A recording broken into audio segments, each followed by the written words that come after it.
ஆதியாகமம் அதிகாரம் 8 வசனம் 1. தேவன் நோவாவையும் அவனுடைய பேழையில் இருந்து சகல காட்டு மிருகங்களையும் சகல நாட்டு மிருகங்களையும் நினைத்தருளினார். தேவன் பூமியின் மேலே காற்றை வீச பண்ணினார்.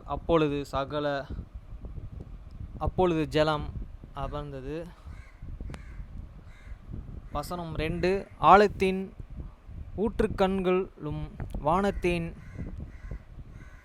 மதகுகளும் அடைப்பட்டன, வானத்து மழையும் நின்று போயின. வசனம் 3. ஜலம் பூமியிலிருந்து நாளுக்கு நாள் வற்றி கொண்டே வந்தது. 130 நாளுக்கும் பின் ஜலம் வடிந்தது. வசனம் 4. 7ஆம் மாதம் 17ஆம் தேதியில் பேழை ஆராத் என்னும் மலைகளின் மேலே தங்கிற்று. வசனம் 5. 10ஆம் மாதம் 8ஆம் நாளிலே வடிந்து கொண்டே வந்தது. 10ஆம் மாதம் முதல் தேதியிலே மலைச்சிகரங்களில் காணப்பட்டன. 6ஆம் வசனம். 40 நாள் சென்ற பின்னே நோவா தன் பேழையில் செய்திருந்த ஜன்னல்களை திறந்தார். வசனம் 7. ஒரு காகத்தை வெளியே விட்டான். அது புறப்பட்டு பூமியின் மேல் இருந்த ஜலம் வற்றி போகும் வரைக்கும் போகிறதும் வருகிறதுமாய் இருந்தது. வசனம் 8. பின்பு பூமியின் மேலே ஜலம் குறைந்து போயிற்றே என்று அறியும்படி ஒரு புறாவை தன்னிடத்திலிருந்து வெளியே விட்டான். வசனம் 9. பூமி மீதெங்கும் ஜலம் இருந்தபடியினால் அந்த புறா தன் உள்ளங்காலில் வைத்து இளைப்பாற இடம் காணாமல் இருப்பி பேழையிலே அவனிடத்தில் வந்தது. அவன் தன் கையை நீட்டி அதை பிடித்து தன்னிடமாக பேழைக்குள்ளே சேர்த்து கொண்டான். வசனம் 10. பின்னும் 7 நாள் பொறுத்து மறுபடியும் புறாவை பேழையிலிருந்து வெளியே விட்டான். வசனம் 11. அந்த புறா சாயங்காலத்தில் அவனிடத்தில் வந்து சேர்ந்தது. இதோ அது கொத்தி கொண்டு வந்த ஒரு ஒலிவ மரத்தின் இலையை அதன் வாயிலே இருந்தது. அதனாலே நோவா பூமியின் மேலே ஜலம் குறைந்து போயிற்று என்று அறிந்தான். வசனம் 12. பின்னும் 7 நாள் பொறுத்து இருந்து அவன் புறாவை வெளியே விட்டான். அது அவனிடத்திற்கு திரும்பி வரவில்லை. வசனம் 13. அவனுக்கு 620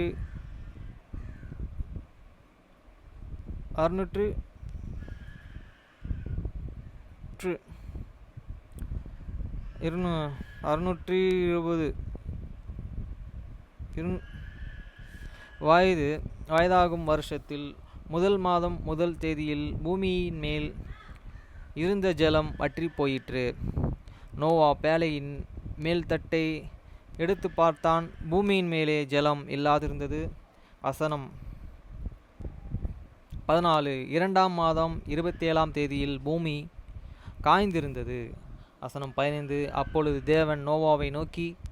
வசனம் 16. நீயும் உன்னுடைய கூட உன் மனைவியும் உன் குமாரரும் உன் குமாரரின் மனைவிகளும் பேழையை விட்டு புறப்படுங்கள்.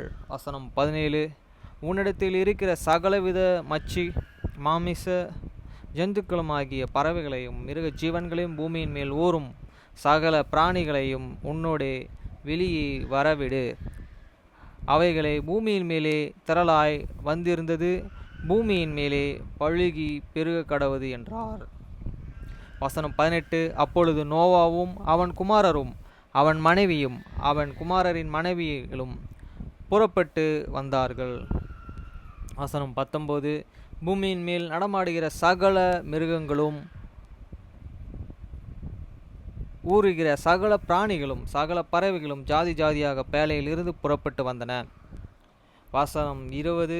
அப்பொழுது நோவா கர்த்தருக்கு ஒரு பலிபீடம் கெட்டி, சுத்தமான சகல மிருகங்களிலும் சுத்தமான சகல பறவைகளிலும் சிலவற்றையே தெரிந்து கொண்டு அவைகளை பலிபீடத்தின் மேலே தகன பலிகளாக பலியிட்டான். வசனம் 21.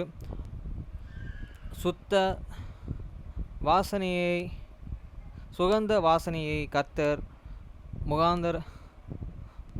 முகர்ந்தார். அப்பொழுது கர்த்தர், இனி நான் மனுஷனை நிமித்தம் பூமியை சபிப்பதில்லை. மனுஷனுடைய இருதயத்தின் நினைவுகளை அவன் சிறுவயது முதற் தொடங்கி பொல்லாததாயிருக்கிறது. நான் இப்பொழுது செய்தது போல இனி சகல ஜீவன்களையும் சங்கரிப்பதில்லை. வசனம் 22. பூமியில் உள்ள நாளளவு விதைப்பு, அறுப்பு, சீதளம், உஷ்ணம், கோடைகாலம், மாரிகாலம், பகலும் இரவும் ஒழிவதில்லை என்று தம்முடைய உள்ளத்தில் சொன்னார். ஆமென்.